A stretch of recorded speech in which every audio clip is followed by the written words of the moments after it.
真香。媳妇儿，媳妇儿，你看，香炉哪来的？二哥回来了，知道了昨天的事儿，他不好意思了。知道你乐吃香炉，特意给你整的。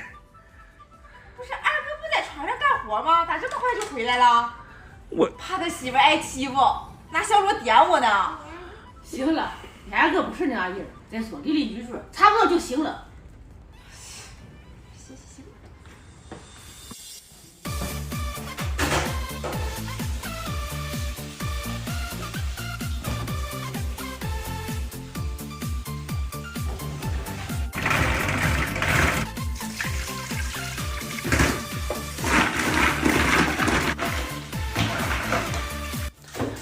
媳妇儿，用我帮你干点啥不？